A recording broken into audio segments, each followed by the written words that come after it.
Good evening, class. We started the systems last time, so let's see the synopsis of what we have covered and moving on.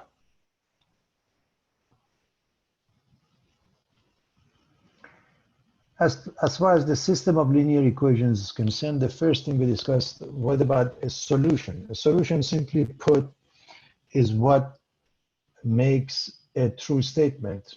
As far as a system is concerned, a system consists of more than one equation, several equations, sometimes two, sometimes three, sometimes more.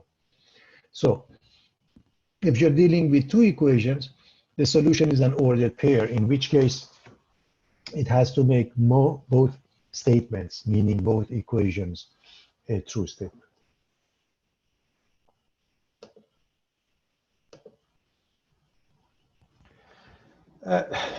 There are different types of system. One is that it's called a consistent system. There is a unique solution, in which case, if you were to graph, you will end up with two lines that intersect at precisely one point. If you were to write them in slope-intercept format, they simply have different slopes. That's all, different slopes. An inconsistent system is the one that has no solution. If you were to graph them, the two lines are parallel lines. If you were to solve for y, they would have equal slopes and different y-intercepts. A dependent system is a system that has infinitely many solutions. When would that happen? In essence, you have a single line. In other words, if you put it in slope-intercept form, they are identical, meaning they have not only equal slopes, also equal y-intercepts. Graphing is very simple. Pick up a couple of pairs and graph them. Everybody remembers how to plot points. And of course, the best course of action would be intercepts, x and y intercepts. That would be the best way because your graph will be more precise. Substitution method. If x or y is given,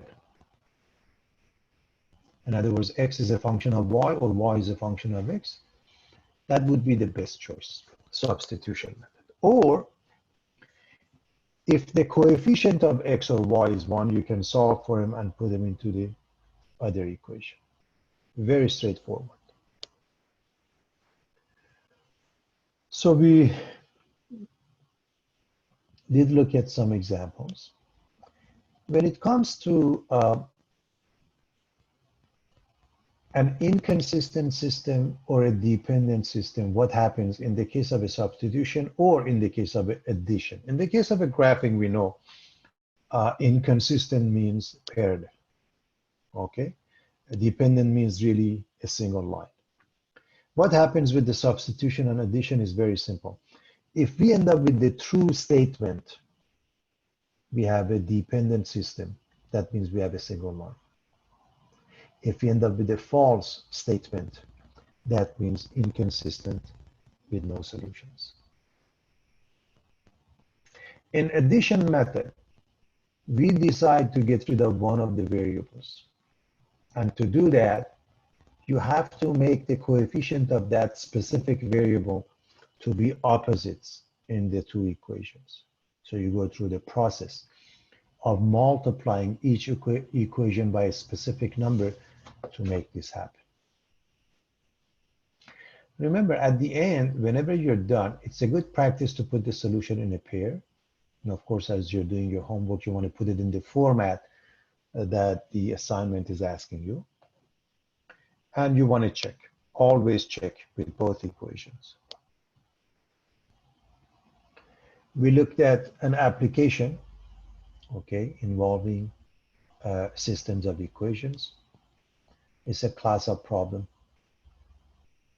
known as mixture problem. In the case of a mixture problem, what happens? When you add things up, the total amount stays constant. So you're adding two different solutions. So the total volume is constant and it doesn't change. We looked at other examples involving systems of equations. Okay. Then we looked at a case in a three-dimensional space, in which case now we have x, y, z instead of just x and y. Same situation happens with the two-dimension. In essence, we may have a consistent system with a unique solution. We may have inconsistent with absolutely no solution, or we may have a dependent system which has infinitely many solutions. And the geometry is much more interesting in a three-dimensional case, as you can see from here or here.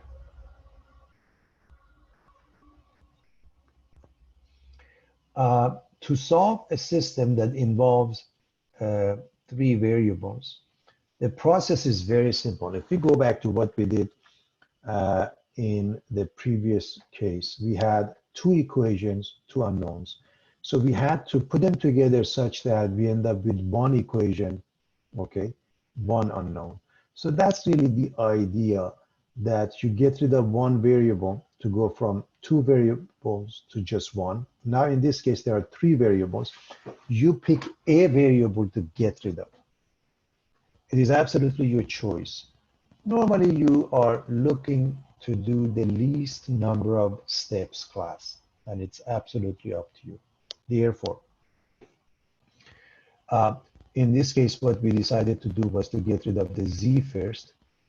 Between the 2 and 3, we can easily see if you combine them, the z goes away. And then the equation that has not been used, in this case, equation number 1, must be used, but 2 and 3 have both been used. So which one do you use? It's your choice. But you have to get rid of the same variable, namely z, which brings us to the previous stuff, two dimensions, if you will. Now you have two variables, and you know how to handle it. Okay, and there are some examples towards the end. You probably have looked at them, and of course the process of partial fraction decomposition. What is it? When we add fractions, okay, we get to a single fraction, and we know how to do that by finding LCD, the least common denominator. As we can see from this example, we know how to go from left to right. And 2 over x minus 1 over x plus 2 results in x plus 5 over x squared plus x minus 2. The reverse process is known as partial fraction decomposition. Why do we need that? Later on, when we want to do integration, that is helpful. We'll see that again in the next course we see in calculus 2. The method is explained here, but the best way was to go over a couple of examples. So number 1, to use partial fraction, you want to make sure that you have an expression which is in proper format. What is the proper format? When the degree of the denominator is larger, it's a proper format. Otherwise it's improper. You remember proper and improper fractions, right? When the numerator was larger or equal to the denominator, it was considered improper fraction. Everybody remembers that from basic math. Same thing happens here. This example, the degree of the numerator is large. Through the long division, and I'm assuming everybody knows how to do that, when we finish the job, there is nothing we can do. The last piece, 2 over x minus 1, is proper. And the denominator is of degree 1, which can't be, further, decomposed. So it's done. This is the one that we finished last time. So I want to quickly recap that, and then I mentioned that a second method that goes fairly fast. So what I want you to notice is the idea of decomposition requires factoring the denominator first and foremost. So we can see in the middle in blue, that is the process. We want to get to a over x plus b over 2x minus 1 plus c over x plus 2. When we multiply both sides by LCD, which is x times 2x minus 1 times x plus 2, gives us the next line. Now the left and right side are identical. Therefore, if you look at the left side, you have x squared plus 2x minus 1. That means, let me just put this in slide mode.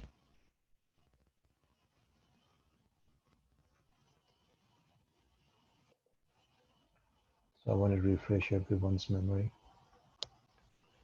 So when we get this far, this is just multiplying by LCD.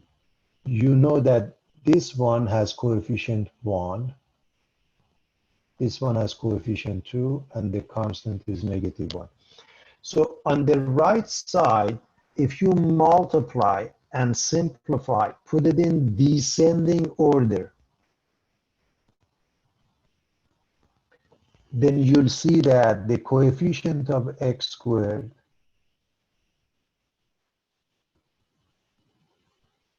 must be 1.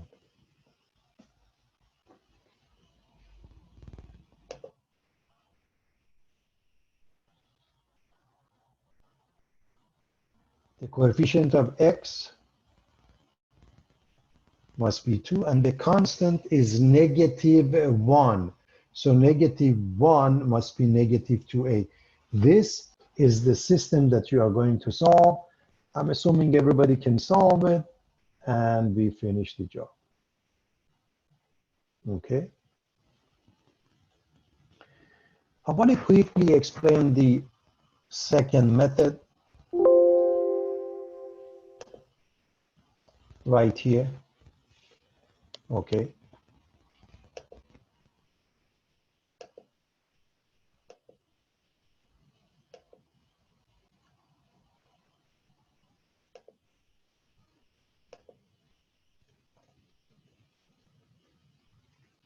Here's the second method, class.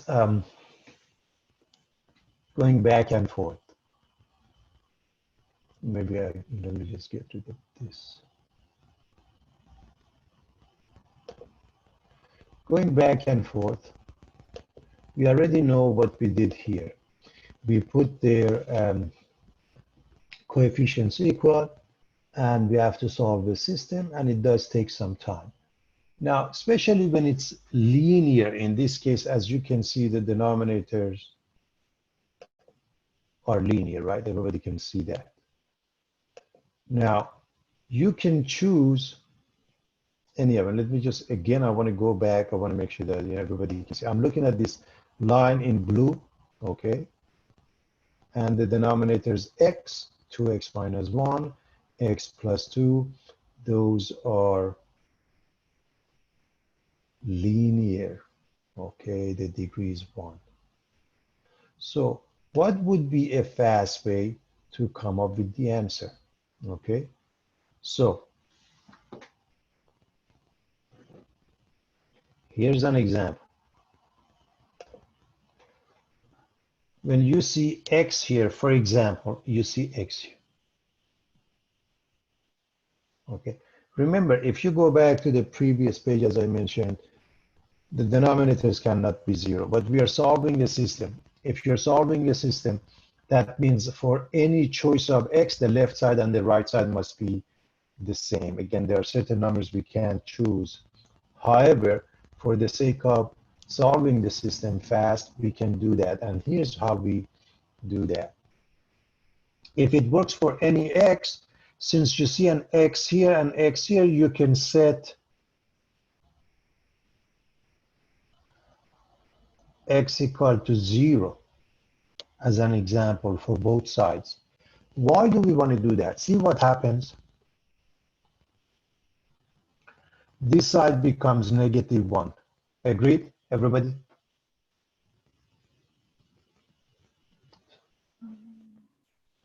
Okay. When you replace the x with 0, left side is -1, right? Mm-hmm. Okay, right side. First, I want to show you the easy ones. This one goes to 0 too.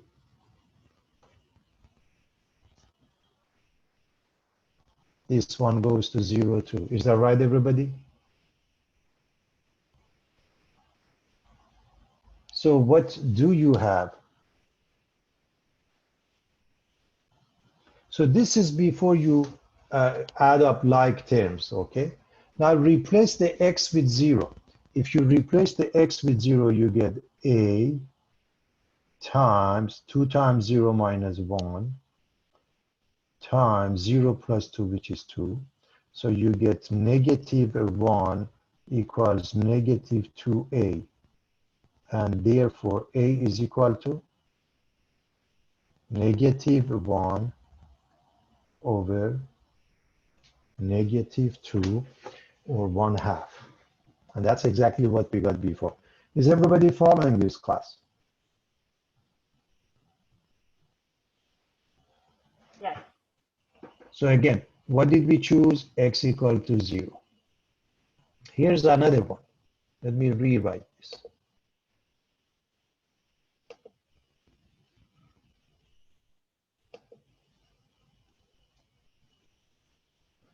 So we got this one. I'm going to rewrite it now. Now again, remember, we want to get to the answer fast. Notice this is x plus 2. So if I choose x equals -2, what happens? I want to write the right side, okay? Do you see this goes to 0? Yes or no, everybody? Do you see this one goes to 0 also? Because it has a factor of x plus 2. Again, we use the fact that the second one and the third one, they had a factor of x. So we chose x to be 0. Now we see the first piece and the second piece, both of them have a factor of x plus 2. So we choose x equals -2. Those two go to 0. So let us replace the -2 into the left side. So -2 squared plus 2 times -2 plus 1. And then c times x times 2 times x minus 1. This is this part. Am I right, everybody? So in other words, replace the x with -2. A will drop out, B will drop out, and you can find the C. So does that make sense? Is everybody with me so far? Yes, but I don't know if it's on my end, but oh, okay, it's kind of choppy, the video. It's like pixelated. Oh, I see. See if I go to the PowerPoint, is it better? Is it better when we go to the PowerPoint? Why is that? I don't know. Yeah, that's very strange. Yeah, I think so. But it is. Okay, so I'm not the only one who sees it like that. Yeah, I think I. Okay, All right. it's getting better. Yeah. Yeah. Okay, good. So let's go back to it. So is everybody following the process? So one more time, we chose x equals 0 because when x is 0, the second and the third one drop. We chose x equals -2 because the first piece and the second piece drop and we get to C, right? Does that make sense? So what is this? 4 minus 4 plus 1, yes? And what is this one? Let's see. This is minus 5 times minus 2. Okay.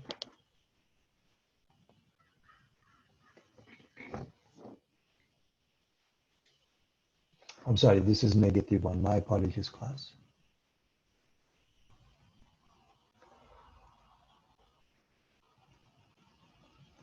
And so what is this? 10c. So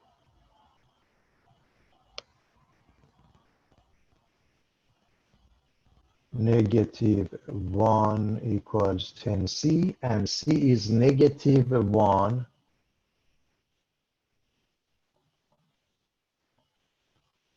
over 10. I hope you see that you're getting to the answer much faster. Now you have another choice, and I don't want to go through that, but you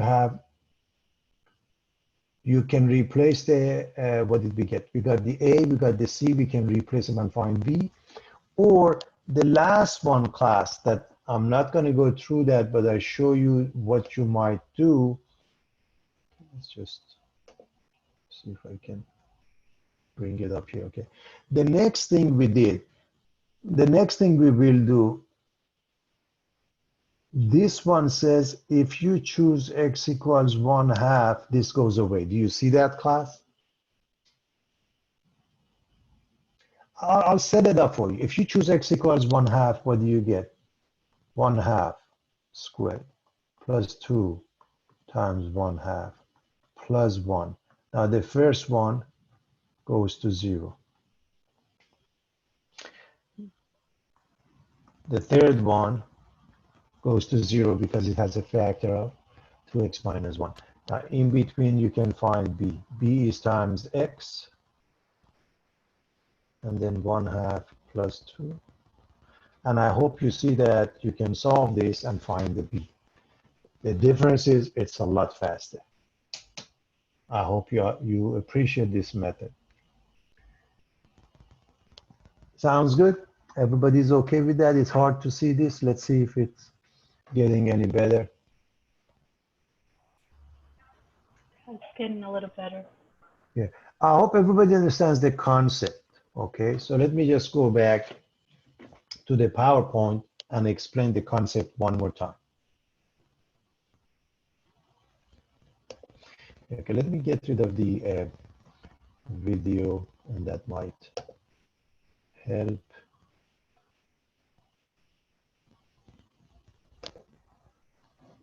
Okay, let me put this in slide mode. Okay.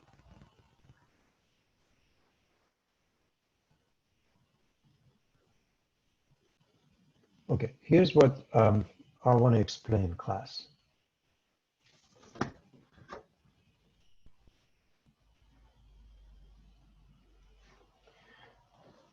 When you come this far, you have a choice. Go through this process. Okay, what does it mean? Rewrite it, write a system, and solve. Or just take the easy way out. There is a factor of x, for example, here. Do you see the factor of x? So if you choose x to be 0, those two drop, and what you're left with is a, solve for a. Is everybody following this? I just want to discuss the x, and you'll see what I mean by that. Because there is a factor of x, if you choose x to be 0, bx times x plus 2 drops, and cx times 2x minus 1 drops. So what are you left with? You solve for a. Okay? If you, so again, those two will go away, right? I want to erase that. I want to erase that with a different color. So this would be if you choose x to be 0. If you choose x to be 0, they drop. Here's the second method. Here's the second one. What if we choose If we look at x plus 2, let me use a different color now. If you choose x equals -2, this one drops. This one drops. Well, by dropping, I mean it goes to 0. Is everybody with me? So now replace x equals -2 into the left, into the right, and you can find the value for c.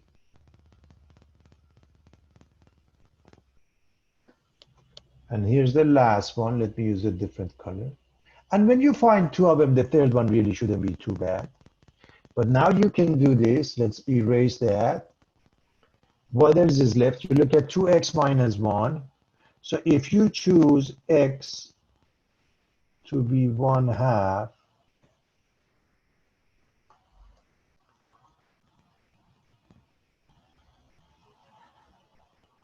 this drops to 0. This drops to 0. Do you see that, everybody? So now, if you plug in 1/2, you can find the last variable, namely p. I hope it is clear. We want to take it from here. I didn't think it would take this long, but it was worth looking at it. Any questions before we move on, everybody? Okay. So let's look at a couple more examples. Here's the next one. Okay. I'm assuming everybody can factor, so we're going to go through this fast. If you factor the denominator now, you got to take the x out, and then 3x squared plus 4x minus 4, and this is what we get. Okay. What does it mean? It means we want to rewrite it in the following manner, everybody. X squared plus 4 over x times 2x minus 1 times x plus 2 is a over x plus b over x plus 2 plus c over 2. That's what we are looking to get. All right. We want to get rid of the fractions. So we are going to multiply by LCD, which is what? The denominator on the left side. The denominator on the left side, class. So I hope you see that. This is the LCD. If you multiply both sides by that, the left side is left with x squared plus 4. The right side, a times x plus 2 times 3x minus 2, b times x times 3x minus 2, and c times x plus 2. This is what you end up with. Now, what do we do now? We can go through the process of the previous example, or we can go with the easy way out. So I want to give everybody a chance to do this on their own. See if you can try this and remember what the process is. You see that, for example, if you choose x equals 0, this drops. Do you see that, everybody? Can you see that, everybody? So I want to give you a chance to choose the rest of them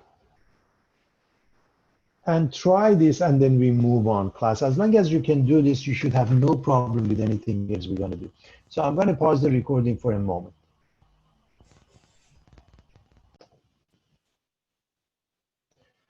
All right, so one of them is x equals 0, and it was x. The other one is you look at x plus 2 and say x equals -2, right? If you choose x equals -2, okay, let me just erase that. If you choose x equals -2, do you see this goes away and this goes away, everybody? Yeah. Okay, which means now you can find b. Finally, one more thing. If you choose 2/3.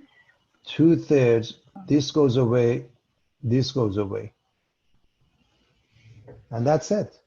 Okay, that's it, class. So I hope you see where we get those numbers from. Now, Those are simple calculations.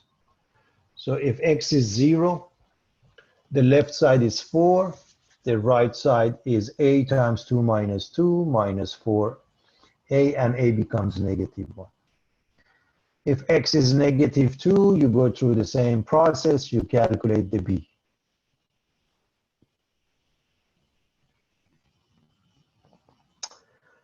And if x is 2/3, you go through the same process and you calculate the c, which means you decompose this in the following format.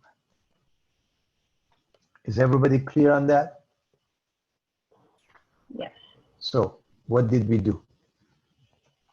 We basically say this is case 1 where the denominator is a product of distinct linear factors. There are different linear factors, okay? And again, why is that? It's coming up as to why we need this, okay? We're going to move on to the next example.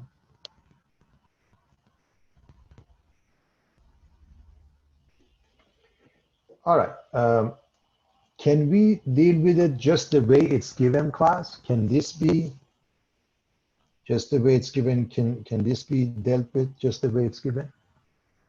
Yes, no, why?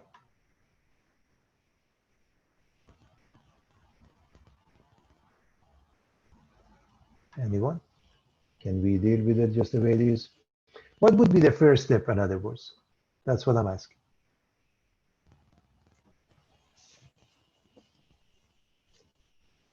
Okay.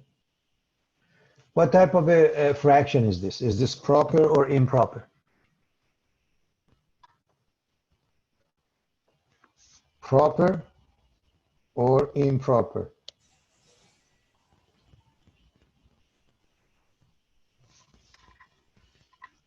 Okay, it's an improper fraction, class. Why is that? Because the degree of the numerator is larger than the degree of the denominator, in which case you have to do long division first and foremost before you move on. In other words, you can't touch the fraction until it's in proper format. So you divide, and I'm assuming everybody can do long division. And so the x plus 1 is done. It is the fractional format 4x over x cubed minus x squared minus x plus 1 that we have to deal with. Now, we need to factor the denominator. As you recall, when we have more than 3 terms, we use factor by grouping. So we can group this and factor, group the first 2, group the last 2. I hope everybody's comfortable with this factoring. I don't want to spend too much time on that. This is very straightforward, I hope. Okay, everybody's comfortable with factoring, right? Put the first 2 to x squared comes out. Okay.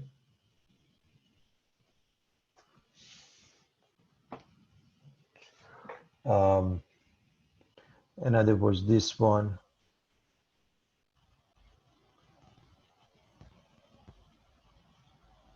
is x squared times x minus 1, and this is minus x plus 1. X minus 1 is in common, so you get x squared minus 1. And this x squared minus 1 itself is x minus 1, x plus 1. And there you have it. Okay, there you have it.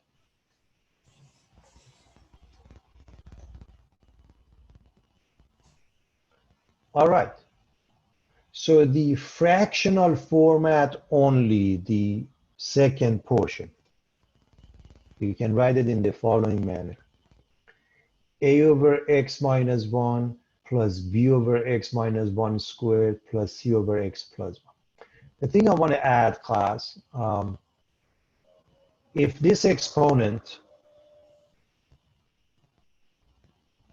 is more, let's say x minus 1 cubed, then we would add another term with denominator being x minus 1 cubed. For example, D or E or F. Any, that means A, B, C are just some numbers, okay? If it was 4, then we would put another number at top and x minus 1 to the power of 4. So this is how we deal with this case. What is this case? Case 2, q of x is a product of a linear factors, some of which are repeated. I can't emphasize this enough. So that's the idea behind the repetition. It's being repeated. Okay. We do the same thing. We do the cross product. I don't believe anybody has any problem with that. The left side remains as 4x, and the right side becomes a times x minus 1 times x plus 1 plus b times x plus 1 plus c times x minus 1 squared. Okay, so the order was really not right here. So that is horrible. Okay, so you can ignore that for now. So here's the next step, okay, class? Now, there are two ways to solve it. Let's look at the method that we said, okay, we just collect like terms. Remember, we know x minus 1 times x plus 1, for example. We know this is, just as an example, x squared minus 1, okay? Or we know this one is x squared minus 2x plus 1. So I hope you see that you can do that in this manner. I hope everybody understands what we are saying. So the right side is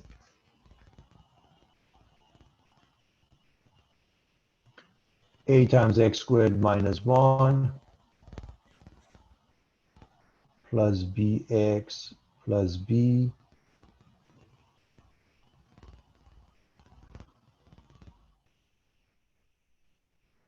plus c times x squared minus 2x plus 1. Now you collect like terms, and this is what you end up with. Okay, so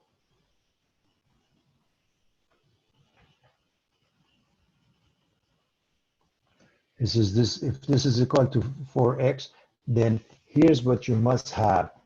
A plus c must be what? Let's write it here. A plus c is the coefficient of x squared. On the left side, we don't have anything, so must be 0. B minus 2c is the coefficient of x. On the left side, we have 4x, so that must be 4. Minus a plus b plus c is the constant. On the left side, we don't have any, must be 0. So I hope you see that it's very easy to solve this system. In the first one, you can say a equals minus c or c equals minus a. You put it into the other ones and you solve it. So those are the 3 equations. And I'm assuming everybody can solve them. Okay. Also in this example, we can show a little bit of a speed by handling it in the following manner. I'm going to show you the method of the previous example that I showed, but you can't completely use that to finish it, but that may speed up the process to a certain degree. I want to go over that. Before I go over that, is everybody following what happened as far as the steps we are taking here? Class, is everybody okay with this? Yes. Perfect.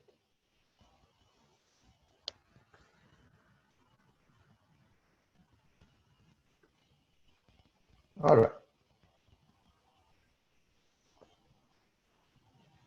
So here's the other method that it could be used here. let's do this. Okay, we don't need that. Let me erase this stuff.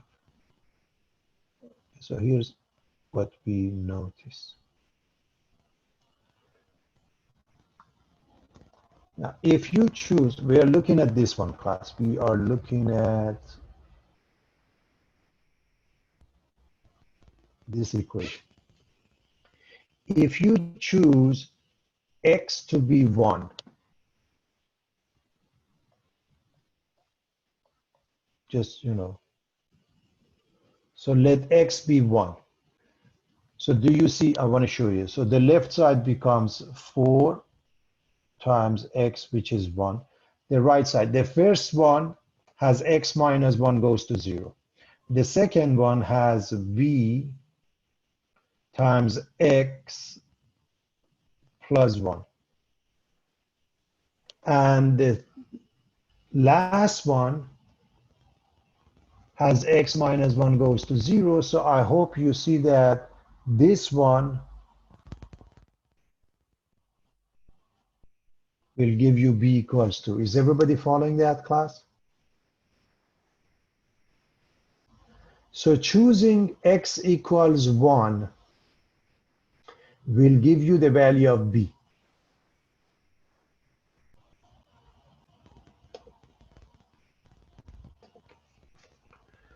Now choose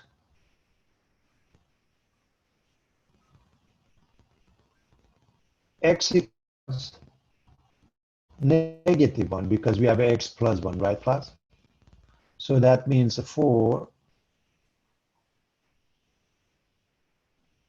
times negative 1 equals, so x is negative 1, so a times 0, so I hope you see the first portion goes to 0. B times x plus 1, the second one goes to 0. And then c times minus 1 squared minus 2 squared, or 4. So this becomes minus 4, and the right side becomes 4c, and this is the value of c. So we can find b easily. We can find c easily, right? But we can't find a. All you have to do, put b and c in there and find a, or pick any other number now. Replace the b, replace the c, and then put any number instead of x. Even if you pick 10 on both sides, it works.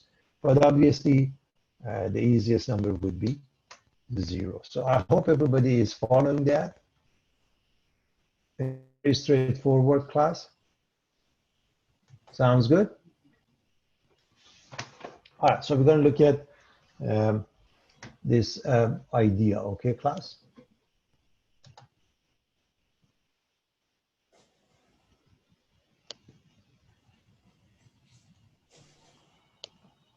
Here's the next one.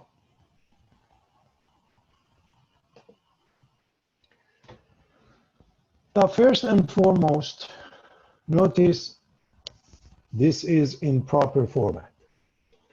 We don't have to divide anything by anything. We are okay. So we are going to simply move on, which means we have to factor the denominator. When we do that, what do we get? When we factor the denominator, we get x times x squared plus 4. Now, how do we rewrite this? I want you to pay attention to this one. This is slightly different. Because the degree of one of them is 2, that means x squared plus 4. And we cannot factor that, then the numerator has to take a degree 1. So here's how you write it. Take a look. This one has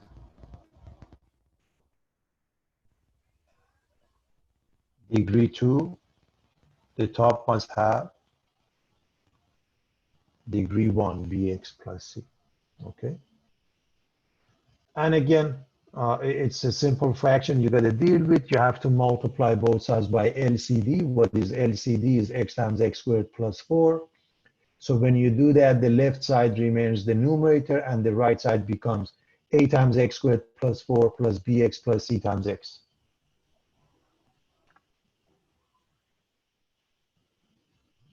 Okay. Now,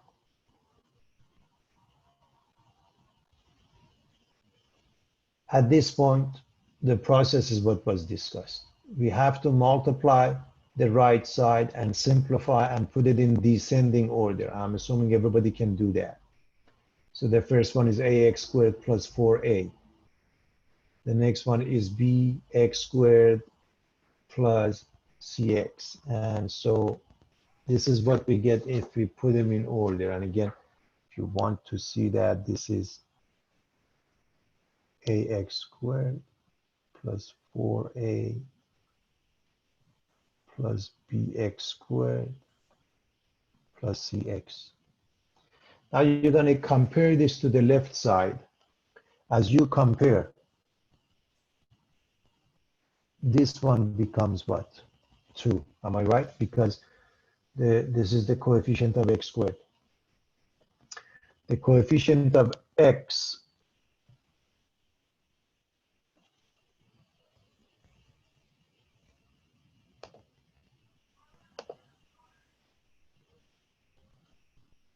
-1 and 4a is 4.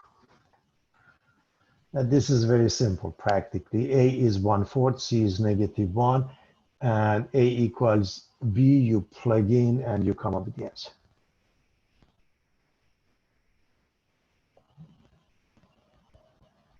It's a very simple process. It's really not a big deal. Okay.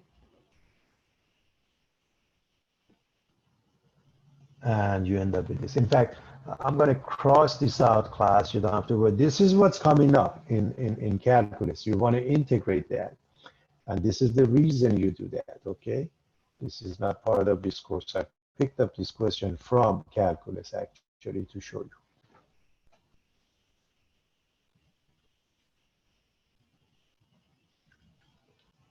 All right. Sounds good? Everybody okay with that? I have a question on how you got why it has to be bx plus c over x squared plus 4 instead of just b or c. Because the degree of the denominator, this is nonlinear. If you look at the bottom, it's x squared plus 4, the second one. You're talking about the second fraction, right? Yes. Okay. The degree of the denominator is 2. Because the degree of the denominator is 2, you write the degree of the numerator as 1 in the form of bx plus c. That is the methodology. Okay, So thank what? you. Sure. If you look back at previous examples, the denominator consisted of what? Okay. The denominator consisted always of the factors that are linear factors. Remember that? Okay. Or another example, the linear factor was being repeated. But in this case, it's a quadratic factor. It's irreducible. We cannot reduce that. Therefore, the numerator is of degree 1. In fact, here's the next example where we have a situation similar to this, but the denominator, gets more interesting. Let's look at this one. And it's given in a format we don't have to factor it. So first of all, this is a proper format. How do we know that? Because the degree of the numerator is 3, okay?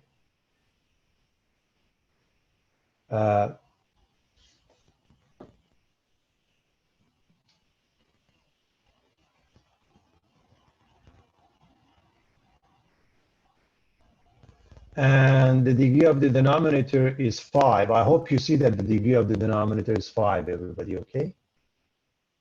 Good. And so with that being the case, what I'd like you to notice is that how do we rewrite this? We write this one is as a over x plus bx plus c over x squared plus 1. And because This is of degree 2. Then we have one more. Because it was degree 2, we have one more class, okay? But remember, the numerator must be of degree 1.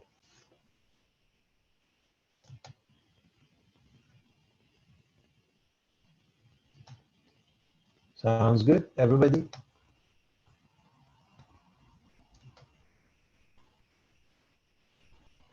All right. So we do the same thing. We do the cross product. We multiply by LCD, which is the denominator of the first fraction. So the first fraction becomes the numerator only. We put the numerator in descending order. So this one has to be put, let me use a different color. So the left side ends up being the top in descending order. What about the right side? Okay. It's a times x squared plus 1 quantity squared plus bx plus c times x squared plus 1, and then dx plus e times x. So that's what we get. I hope everybody's comfortable going from this step. This is algebra class. To this step. Okay? So that shouldn't be a big deal.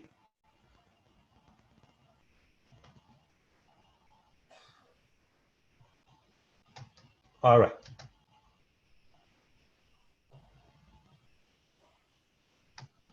Now what happens? You have to square x squared plus 1, okay, which becomes x to the power 4 plus 2x squared plus 1. You have to multiply the other ones, okay. So you have to multiply, this one is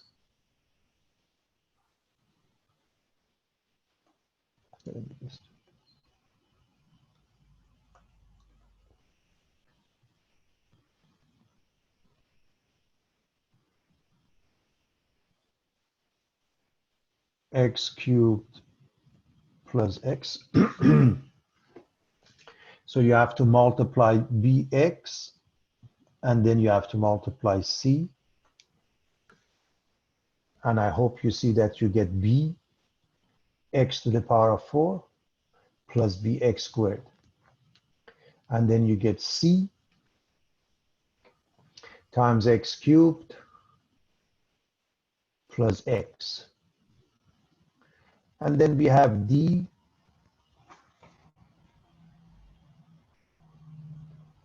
x squared plus ex. All right. So now what do? We want to put everything involving x to the power of 4 together, just as an example, because I don't want to go through this. As far as the basic idea, I think you understand what happens, and I don't believe anybody has any problem with that. But just to give you an idea, class, if you're looking at x to the power of 4, just x to the power of 4, times a times b, there is nothing else there. Do you see that? So you have a plus b times x to the power of 4. Okay, so the same thing with x cubed, the same thing with x squared, and you do the math, you collect the like terms, and this is what you end up with. So let me write this right side here. Minus x cubed plus 2x squared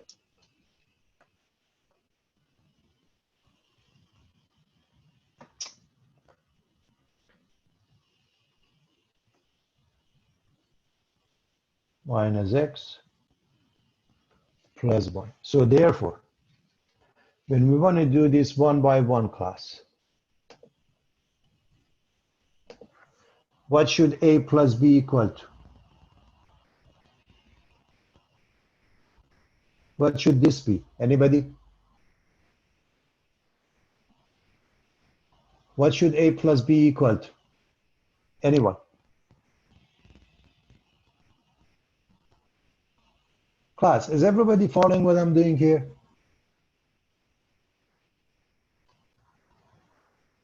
Do you mind restarting? No. Okay, A plus B. Okay, everybody's okay up to here? The left side and the right side are identical, right? So A plus B must equal what number? And why? Anyone? Before we take a break, A plus B must be what? 0. Why? Because the left side doesn't have x to the power of 4. Yes? Do we see that, everybody? The left side doesn't have x to the power of 4. That means 0 times x to the power of 4. That's why it's 0. Do we understand this? Yes. Now, Okay. now look at C. C is the coefficient of x. What is the coefficient of x cubed on the left?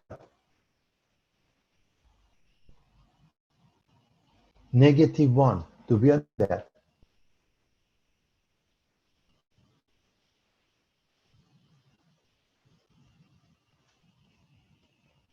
So we're just pairing them to whatever's on the left side. That's it. The right side. Oh, okay. That's it. I want to make sure you guys are following that because I have a feeling some students have no idea what I'm doing, but I need you to talk to me. Look at this one. This is the coefficient of x squared. Mm-hmm. What is the coefficient of x squared? 2. So this must be equal to 2.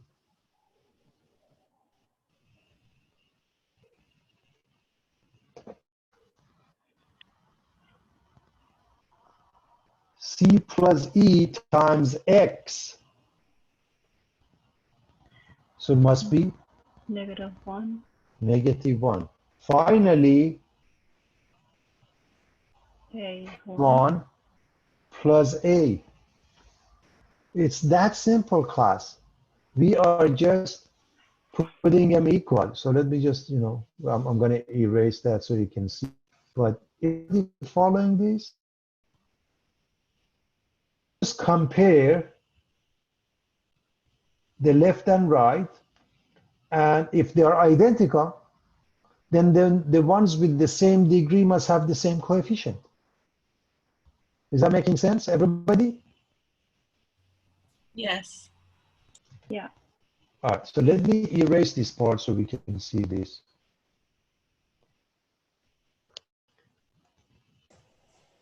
So A plus B is 0, C is equal to -1.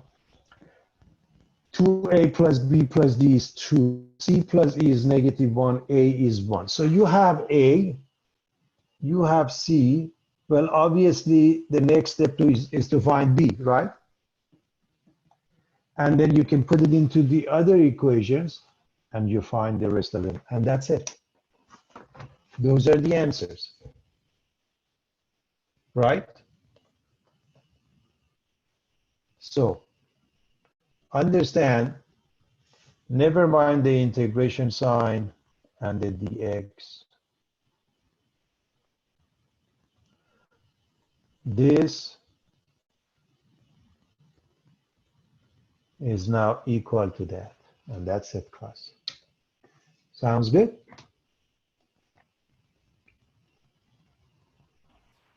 Yeah. Yeah.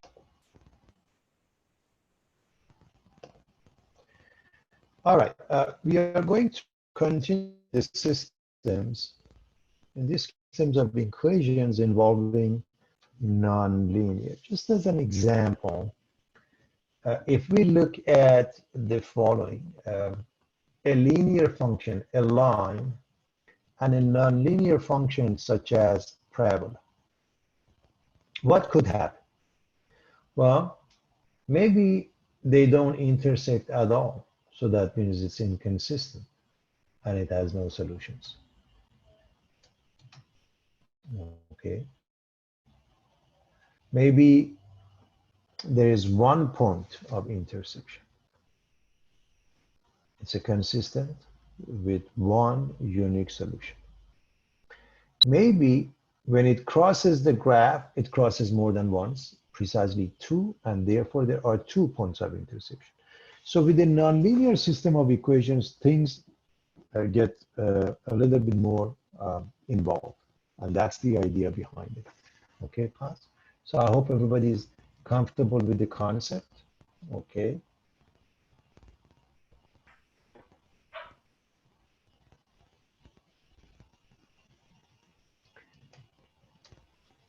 Okay. Let's look at a couple of examples.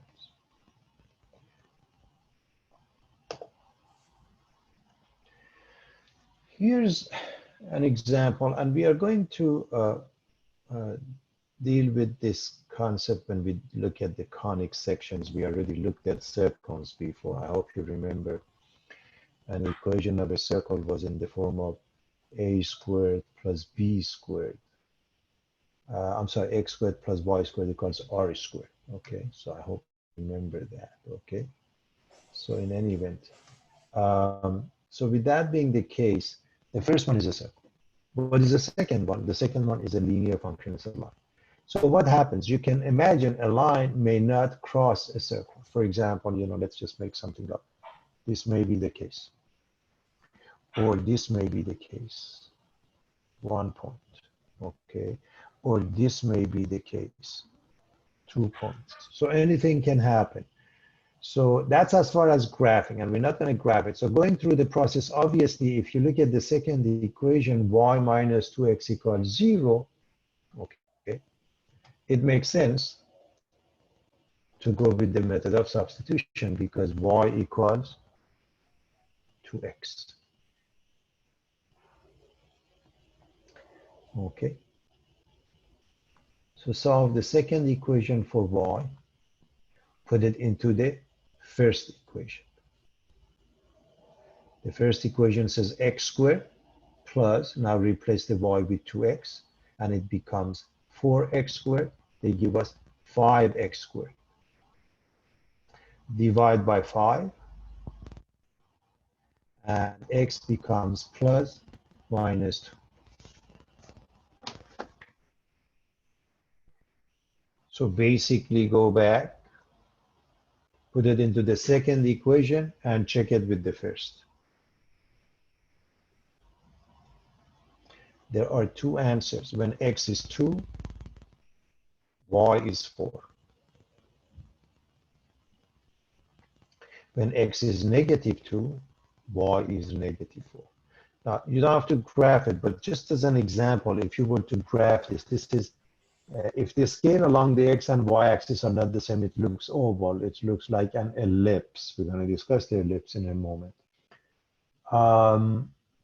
But it's a circle with 2 points of intersection.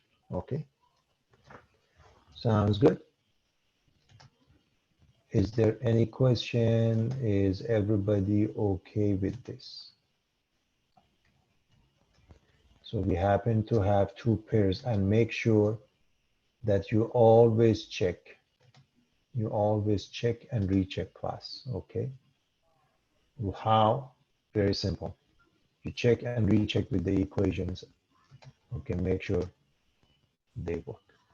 Again, you don't have to, I just wanted to illustrate that so everybody can see how things go. All right, so here's the next one.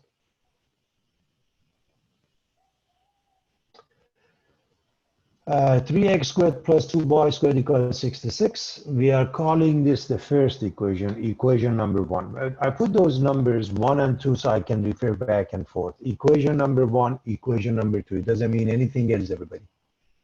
Okay, equation number 1, equation number 2. All right, so we want to solve this. Again, we really don't need anyone to tell us what method. It's very clear. I hope you see that. It's very clear that the addition method is one that we want to use. All we have to do, multiply this guy by number 2, and then you add up to the first one, and the y squared drops. So we multiplied the second equation by 2.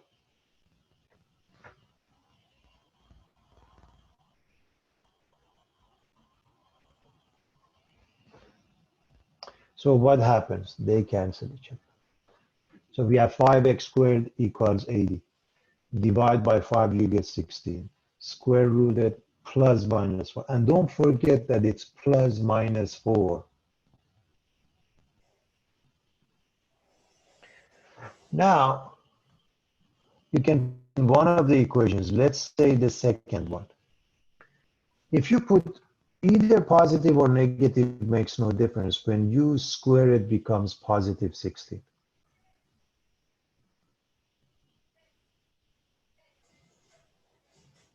So you take the negative y squared to the right, becomes y squared, 16 minus 7 is 9, or y squared equals 9, and y is plus minus 3.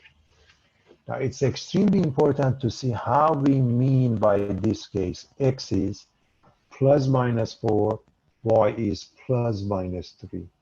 In order to make sure nobody is confused, including your readers, you better put them into pairs. How many pairs? 4 pairs, as follows.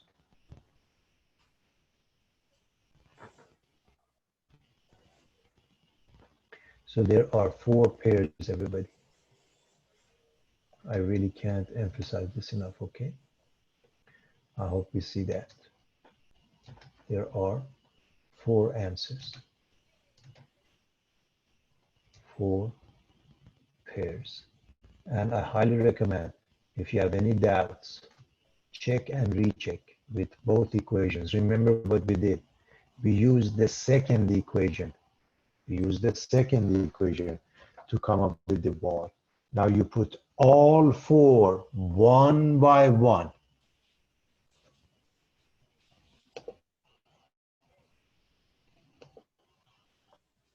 All 4 one by one in the first equation.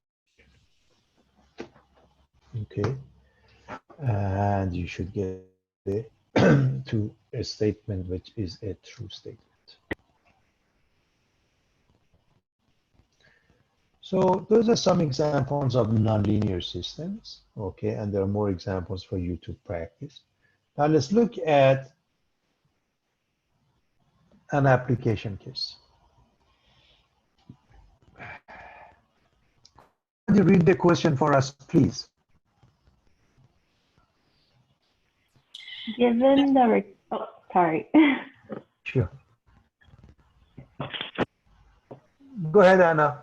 Okay, given the rectangular area of 48 square feet along a riverbank as illustrated, find the dimensions if 20 feet of fencing is needed. Excellent, thank you so much. Now, again, the animation is more there. You really got to come up. This is the most important part. Being able to come up with that. Understand that we have a rectangular area, okay, and have 48 square feet of area, 20 feet of fencing. So 20 feet of fencing, that means 2x plus y.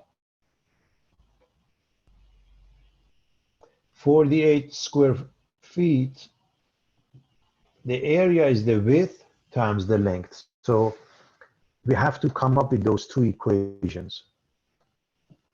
And why is this a linear system of equations? Because the second equation says x times y equals.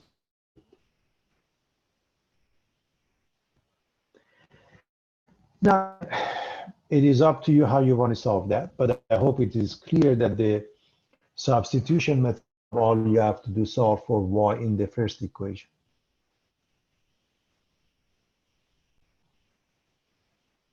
Put that into the second equation, x times y replaced with 20 minus x. So x times 20 minus 2x equals 48. We are practically done. So this is 20x minus.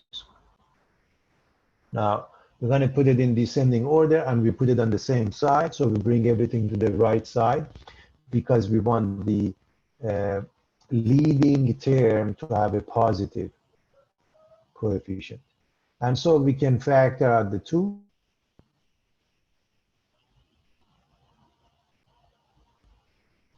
This is a simple factoring. So we get two answers.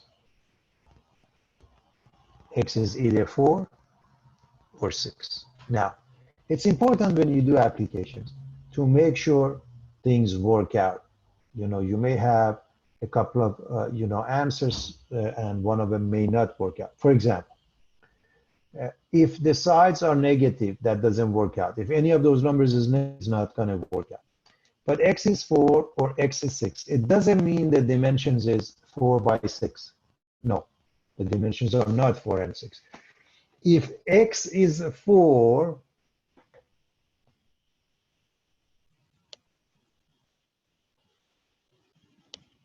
you can either put it into this equation or this equation or this equation and find y. For 4, y becomes 12. For 6, y becomes 8. And both of them do work class. It's either 4 by 12 or 6 by 8. So it's important to know when we say X is 4 or 6, it doesn't mean it's 4 by 6. That's not what we mean, and I want you to be very careful when you write that. There are two answers. X with two choices will work, either 4 or 6. All right, we're going to move on.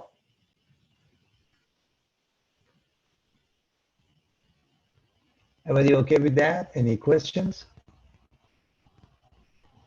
I want to get the last question of the section.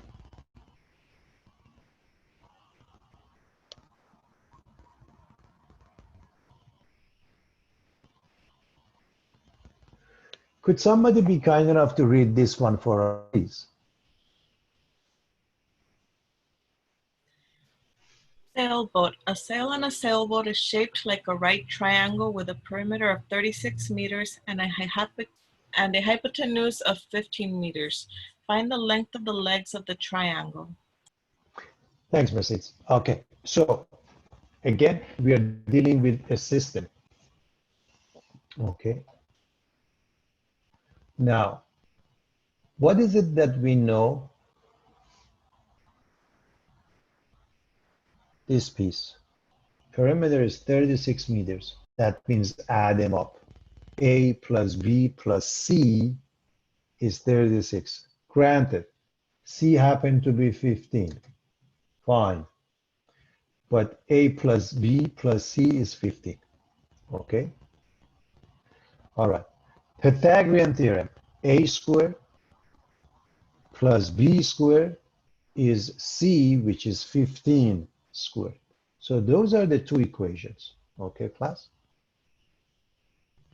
A plus B plus C, C happened to be 15, equals 36. And A squared plus B squared equals C squared, C happened to be 15. All right, so we are going to solve for one of the variables. So we can, for example, subtract 15 and we get 21. And then we solve for A or B and we put it into the second equation. So if we solve for B, we get 21 minus A. We put that into the second equation. A squared plus B is replaced with 21 minus A squared equals 225. Now, I hope everybody remembers how to, square this. So A squared plus you squared 21, you get 441 minus 2 times 21 times A minus 42A plus A squared. Now, we are going to put everything in descending order, A squared and A squared, they add up to 2A squared, and don't forget that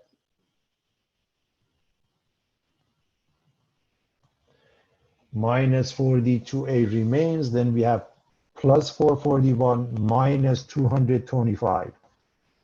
So 441 minus 225. And that gives us 216. Factor out the 2. And after that, if you can factor it, fine. If not, you can use the quadratic formula class. So A is either 9 or 12. A is either 9 or 12. It so happened, class, if A is 9, if A is 9, okay, then put it into this, and B becomes 12.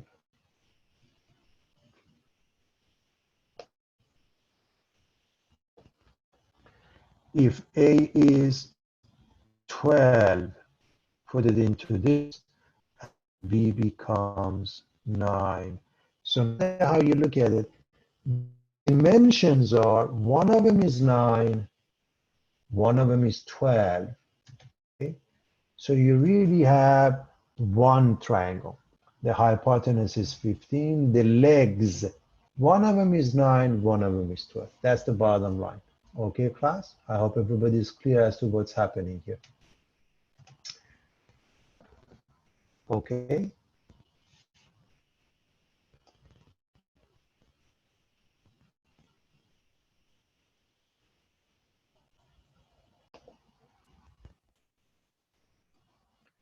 All right, so let's go to the next chapter dealing with conics. We've already dealt with the circle. Okay, everybody remembers that. We'll refresh your memory in a moment.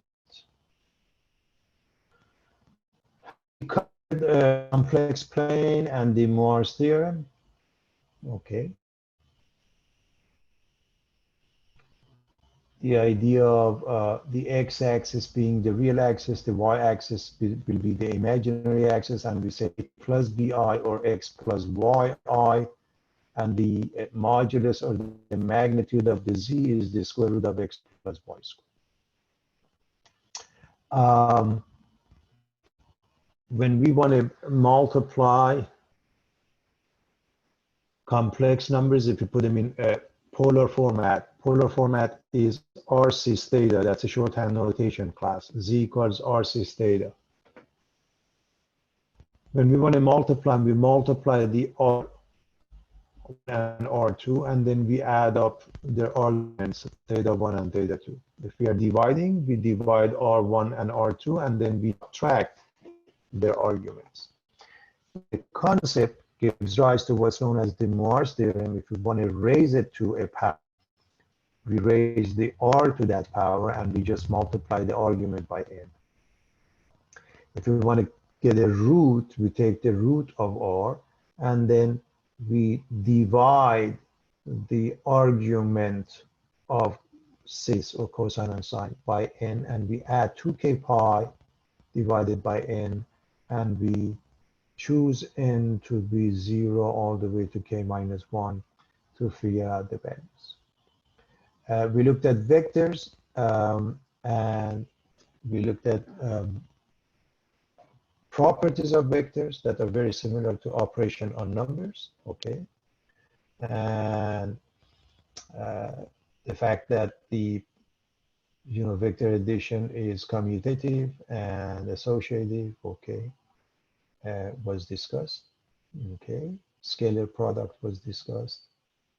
Magnitude of vectors is very similar to polars, square root of a squared plus b squared, if you will, the concept, okay?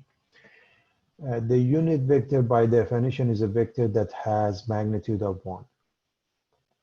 Okay. And a position vector is a vector with the initial side on the order 0, 0.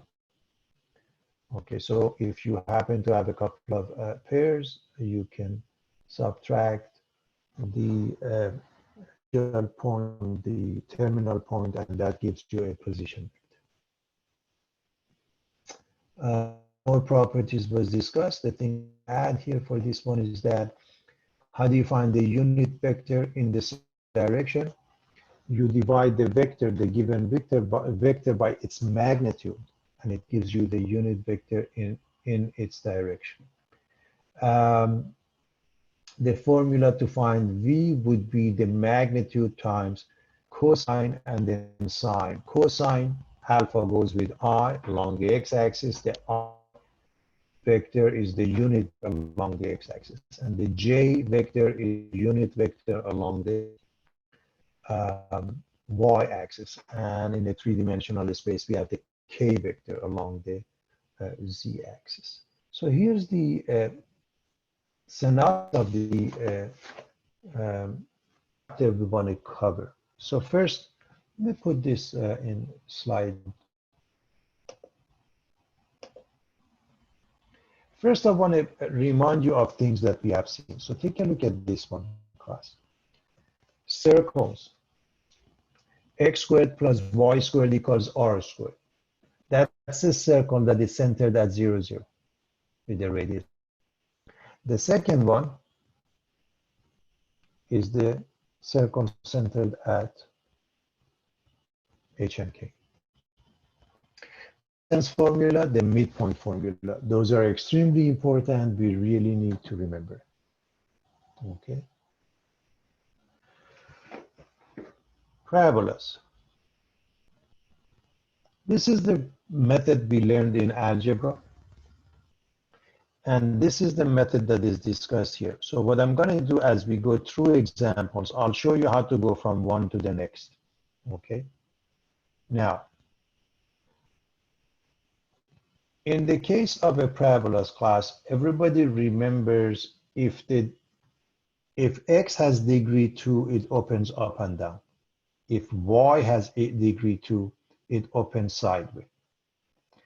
If a is positive, it opens up or to the right. If it's negative, down to the left or to the left. So there's nothing brand new. Now, this is the method of pre-calculus. And rather than learning something new and just getting confused, I'm giving you the relationship between A, if you recall what you remember what A was, right? A is 1 over 4p. What is P? P, and by the way, some texts they use A, but that A is not the same as this A. P is the focal distance.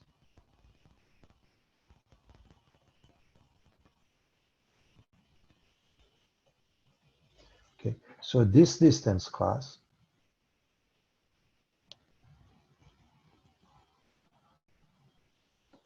is called P, the focal distance. Okay, the distance from the focus to the vertex. Okay, so how do you come up with the directrix? So you really have to look at the graph and make a decision. Okay, I'll show you as we look at some examples. So directrix is a line that goes the same distance as P, okay, either on the left or right, above or below the vertex, depending on how you graph it. If it opens to the right, then the directrix goes to the left of it, okay? Now, by definition, okay, every point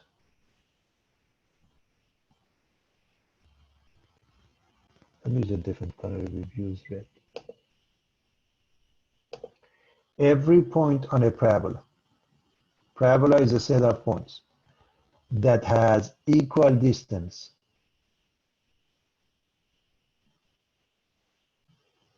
from a point, a fixed point called focus, and a fixed line called directrix. Okay, class? So, with that being the case, we also have something called lattice rectum. I want to give you the definition of that in case you come across it. And that is the chord or the line segment that goes through the focal point or the focus. This, you see this line? Let me, what color can I use?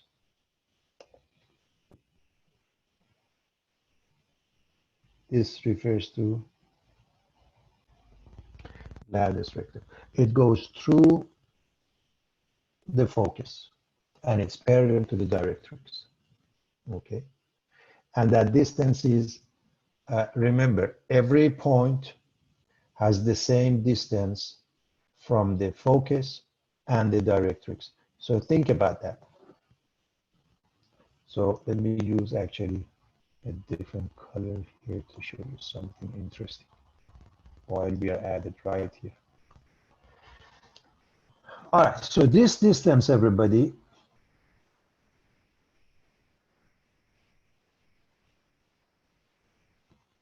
let's call it A, B. Must be the same as this distance. Let's call it BC. Okay, so AB and BC must be the same by definition.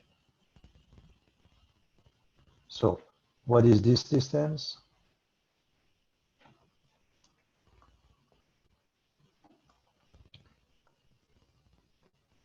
What is this distance? P. What is this distance? P. So AB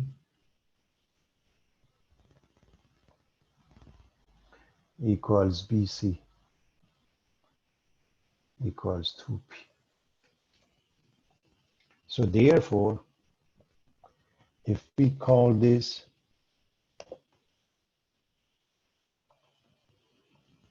point D,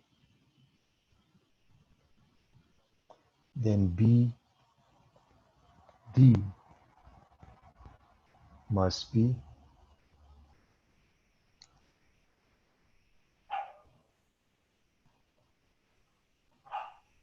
4P, 4 times the focal distance.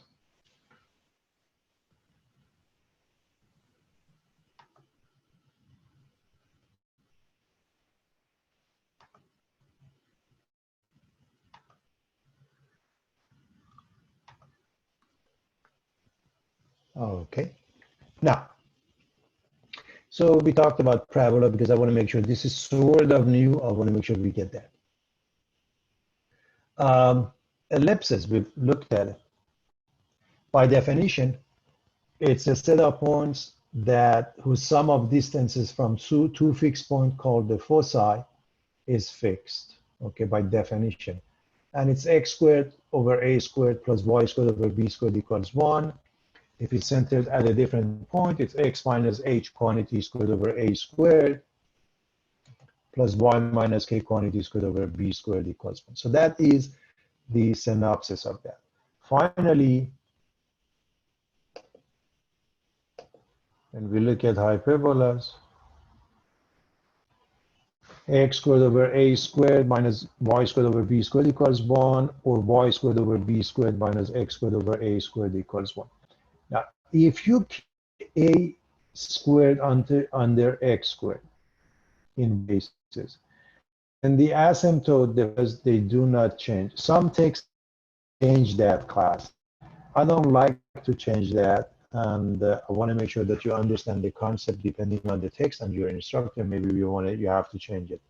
But why is it that I don't want to change that? Because if we don't, the asymptote remains as y equals plus minus b over a times x. Okay, so this is the synopsis of the section. So let's elaborate on this. First and foremost, what is a conic section?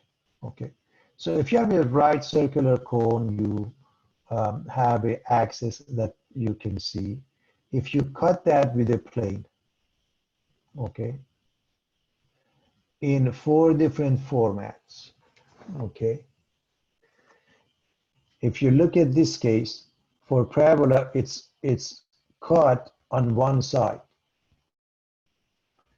Then it creates a parabola. In the case of a circle, it's perpendicular to this is called an axis of symmetry. Okay, the axis shown here.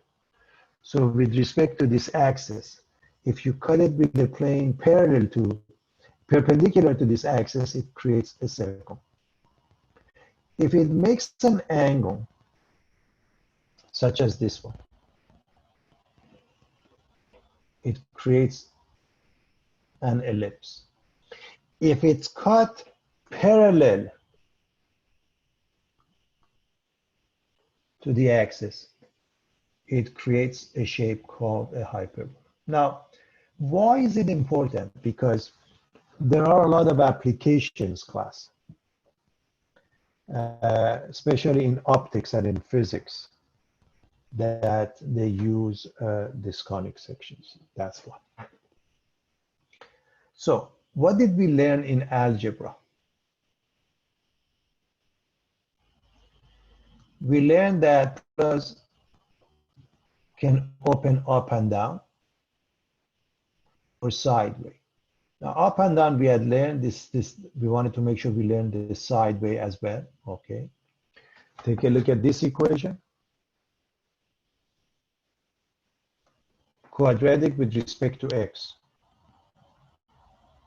versus this equation, quadratic with respect to y. When it's quadratic with respect to x, it goes up and down, okay, up and down. When it's quadratic with respect to y, opens sideways, okay, it opens sideways class.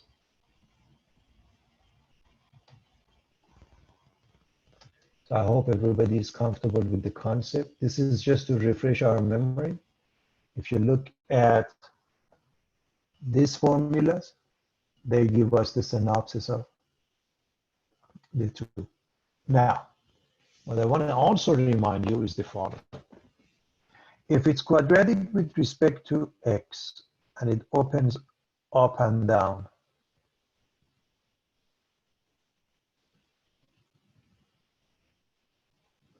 x equals minus b over 2a is the equation of what?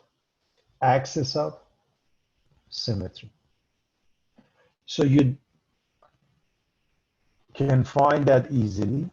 And of course, you can put it into that, find the y coordinate, okay?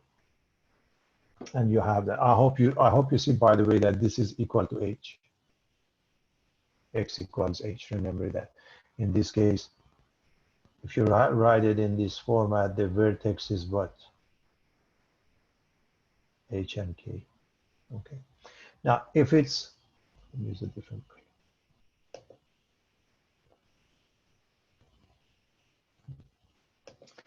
If it's in this format, which means quadratic with respect to y, then it is y, which is minus b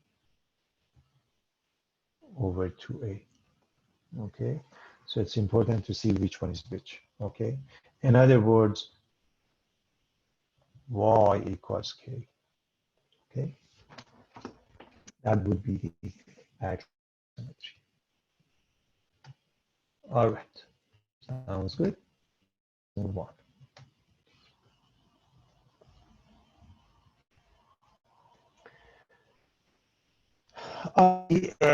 Definition, because they use it in geometry. You have a parabola, okay? First, the definition. Okay, so I want everybody to see the definition bottom. Okay. A parabola is the collection of all points in the plane that are the same distance from a fixed point. We call it F, or focus, and fixed from a line which we call it directrix. The point is called the focus, the line is called the directrix, okay? So the distance between, if you have a point P, okay, between P and F, so this is what they mean. If you look at this one, this equation refers to this distance being equal to this distance. This is the definition I was going over for you. And so because this is the case, and this distance is, remember, this distance P, this is P, This is 2p. This is 2p. This is 2p. And then the directrix. The chord has a length of 4 times p. Is the focal distance. P is the focal distance class.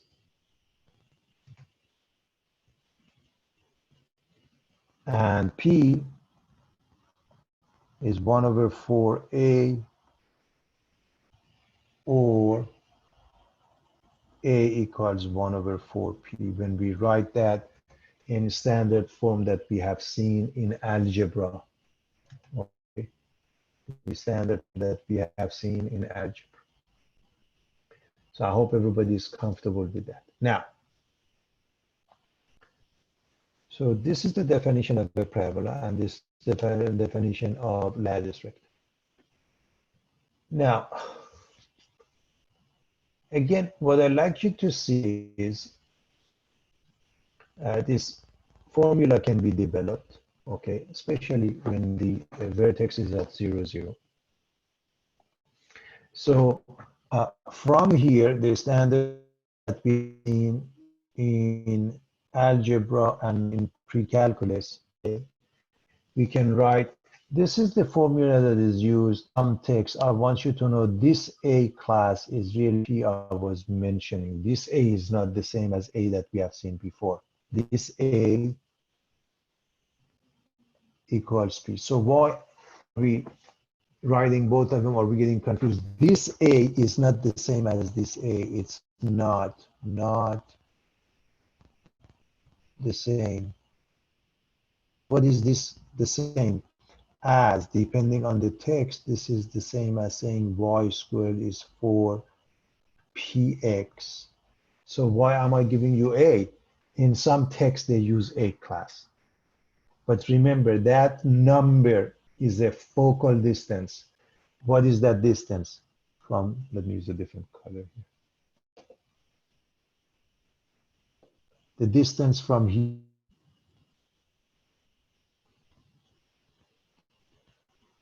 to here. The distance from F, the focus, to the vertex is equal to P. Simple. And so A comma 0 or P comma 0. The A that you see over there is the P that we have called the focal distance. So with that being the case, these are different shapes. Do you have to memorize it? I hope not. I'm going to explain to you how you arrive at the answer. By the way, again, for example, this one we would write y squared equals 4px. I really hate to use A. I don't want to use A because in algebra, we use A.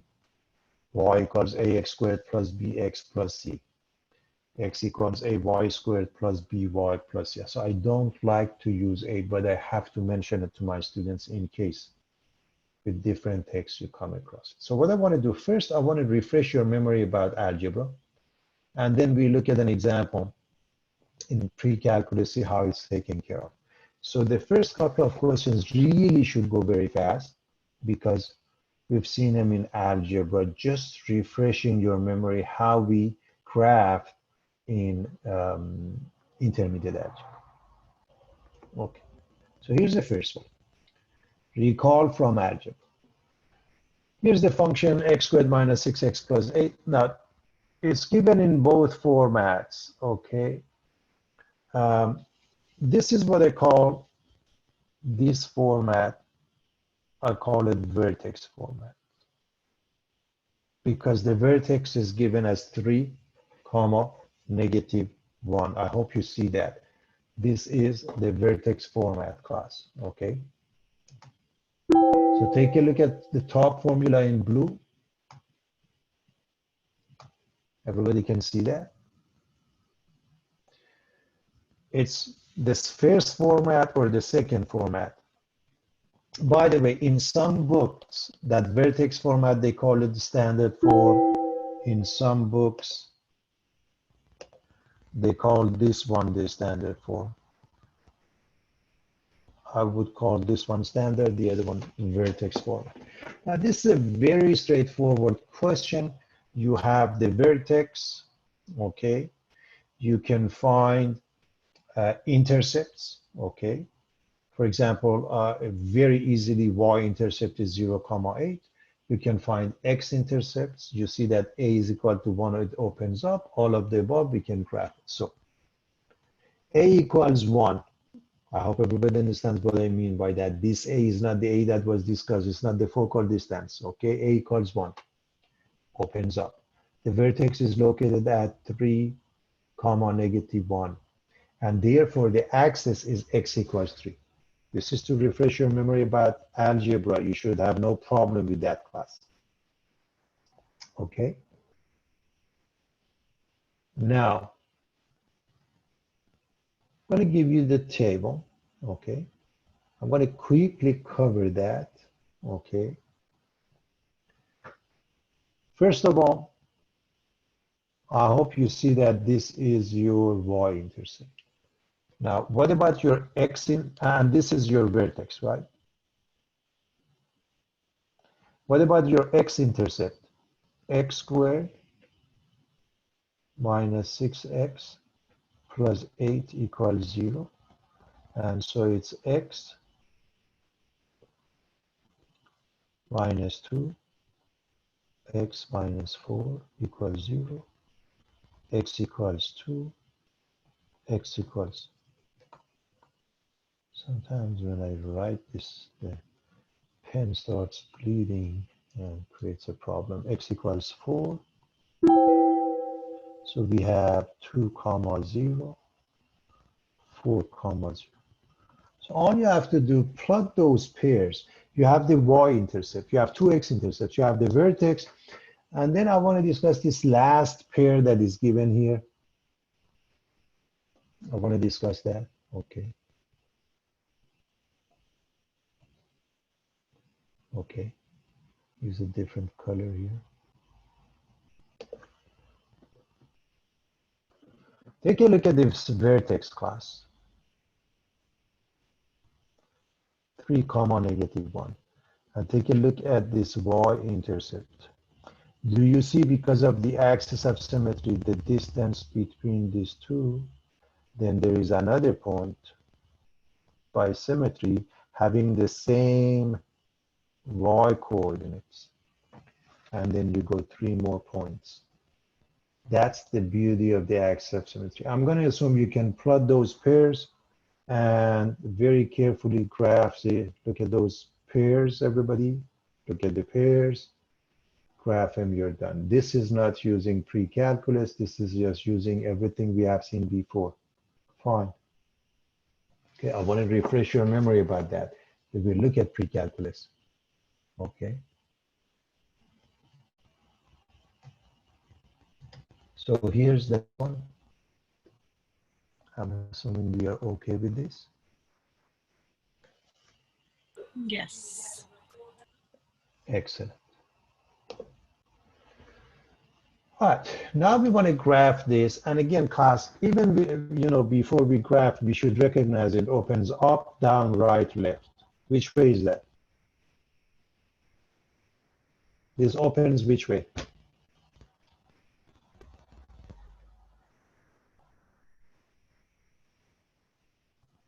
Okay, Houston, we got a problem. This is an intermediate algebra question. This is quadratic with respect to y. So it opens sideways.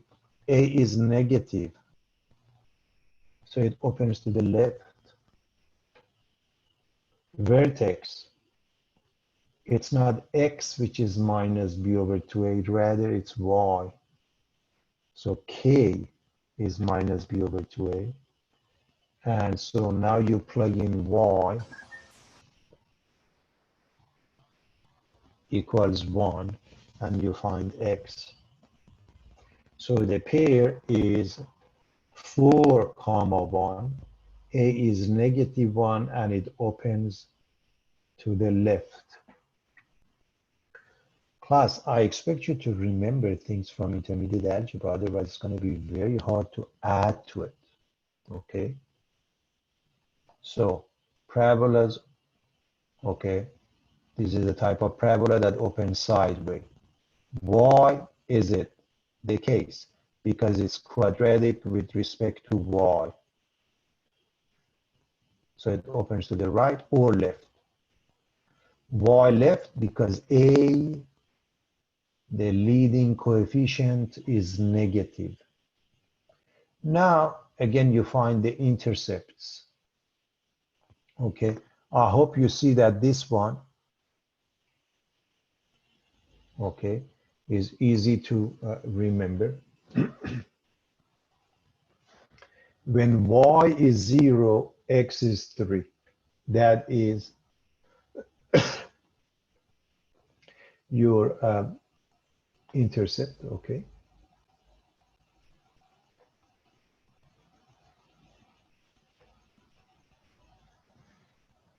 You can solve, you can set x equals 0 and solve it, okay?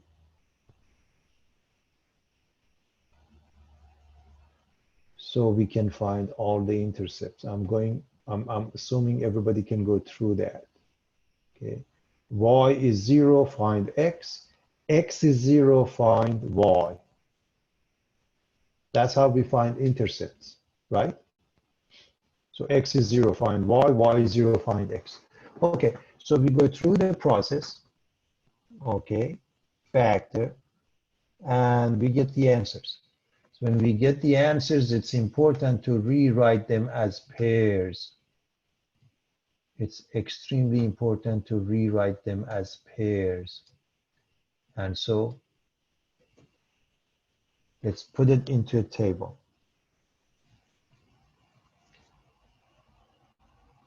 So all we did, class,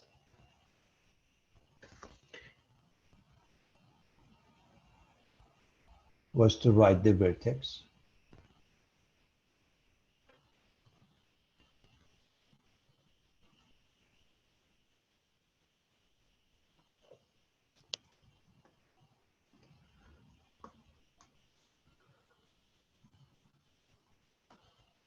To write the x-intercepts. X-intercept, there is 1.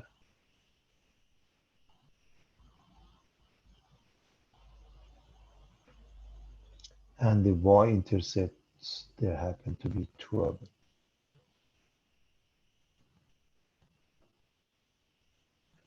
So just plot those pairs, and that's pretty much good enough to give us the graph.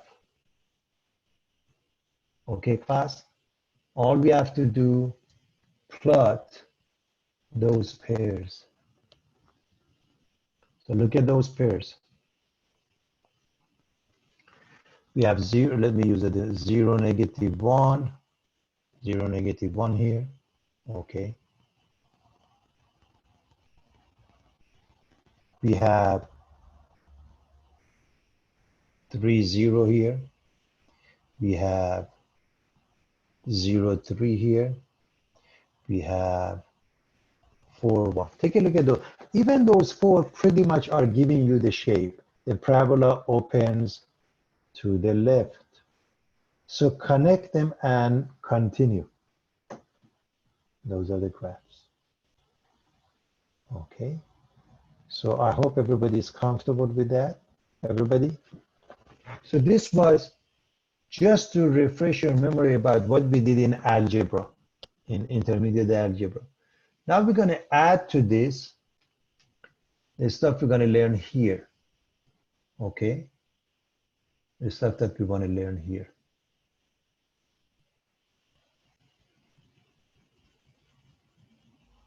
Okay. So I'm going to look at one more example at the very least, just to make sure we are in good shape, class. Okay?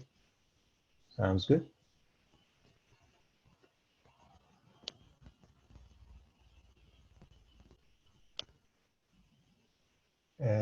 Everybody okay with that? Any questions? Okay. Okay. All right, good. So these 2 examples I picked up from intermediate algebra, and I did it just by that method. Okay. Now what happens here? It says find an equation of a parabola. The vertex is given, and the focus is given. So what I want to do, I want to show you how to deal with that by graphing it first roughly. It doesn't have to be perfect. We just want to make a point that will help us with the equation. Okay, so I want to start with the graph. So the graph.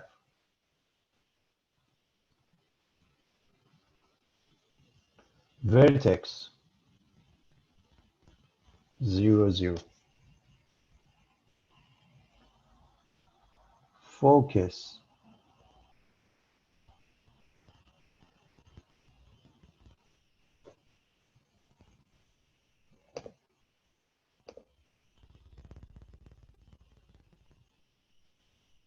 3, 0. Just look at those 2 points. So what does it mean if the focus is on the right? Okay, class. If the focus is on the right side of a parabola, of the vertex, it opens which way? Can anybody tell me which way it opens?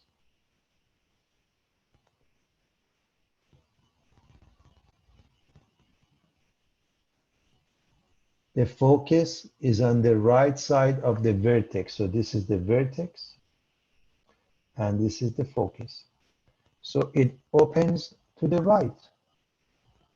Now this is not to scale and this is not correct, but I want you to see if you are solving this equation on the side for your note, you graph it. This is not to scale, this is not correct. This is just to give us a shape as to how it opens up.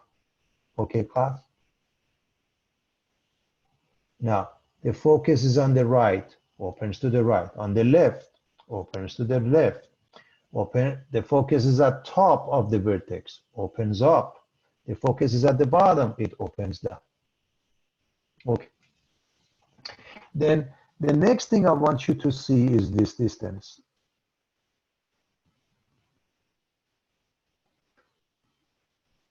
Is 3. Therefore, the focal distance, what I call P, and some books call him A, is what? 3. The P represents the focal distance, okay? All right. Now, if we want to discuss the equation, class, we may not know the equation, but we do remember, take a look at these equations, okay? Do you see that this opens to the right, so it looks something like this? Everybody can see that, yes or no? And because the vertex is at 0, 0, class, remember, the vertex is at 0, 0. That means this is 0. That means this is 0. So your equation, believe it or not, is x equals a y squared. Are you with me so far? I'm looking at the algebra part. Okay. Now, because this is 3, okay, so take a look. This is 3.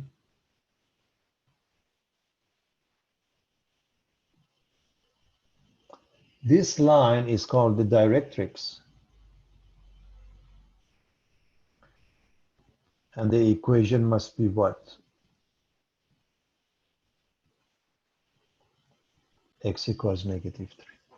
So the focus is on the right, the directrix is on the left side of the opposite side, basically, of the vertex. Is everybody following that so far? So the vertex is between the focus and the directrix. The focus is on the right, directrix is on the left. So I have the equation of directrix. I have my vertex, okay. I have my focus, okay. Now, if we want to, stick with these equations, these types of equations, okay. We know the relationship is that P equals 1 over 4A or A equals 1 over 4P, however you want to call that. So P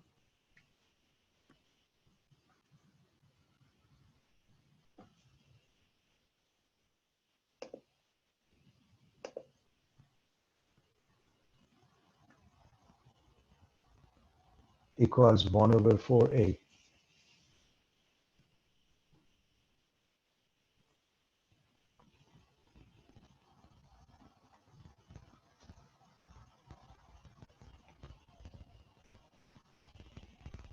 So what is a equal to?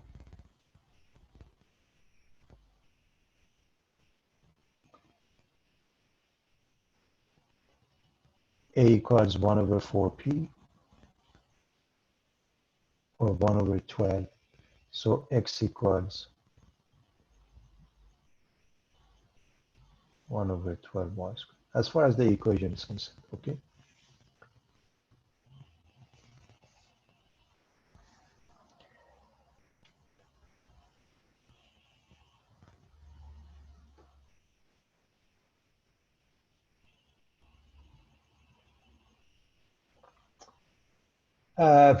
What else we want to find? The focal distance, the focus, okay, the equation of a directrix, okay.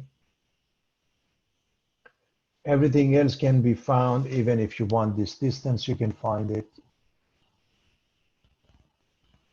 by putting this point as coordinates 3, we don't know, coordinates 3, we don't know.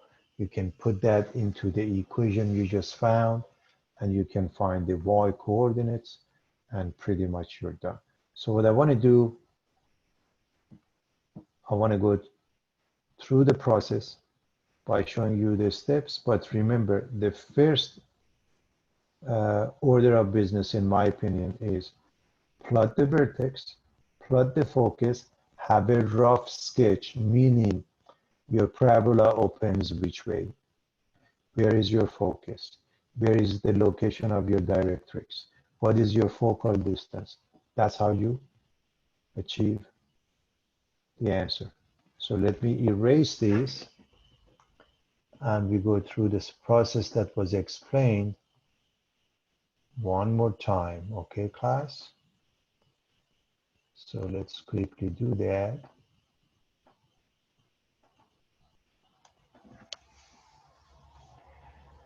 So this was explained. The focal distance is 3. Again, I get that from plotting my vertex,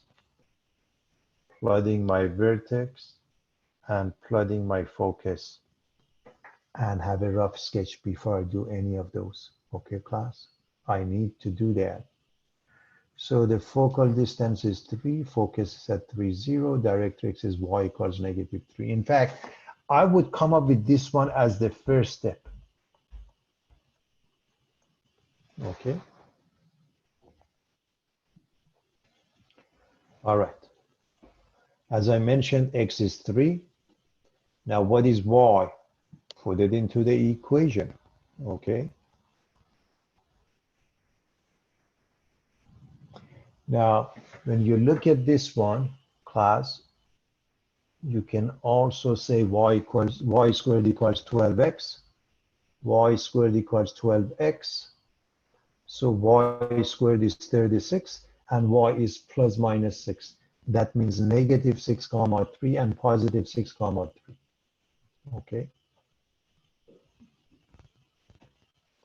So it's really using this equation, y squared equals 4px. Again, look at the graph. We just discussed that before, right? You would have the graph before you have the answer, in my opinion. So by locating your vertex, locating your focus, and drawing your directrix, okay? Those are the ones that you need to do. And so now y squared equals 4px, and y squared equals 12x. This is the way they show that in pre-calculus, but I hope you see how we used algebra to get here. Okay, this is it for tonight.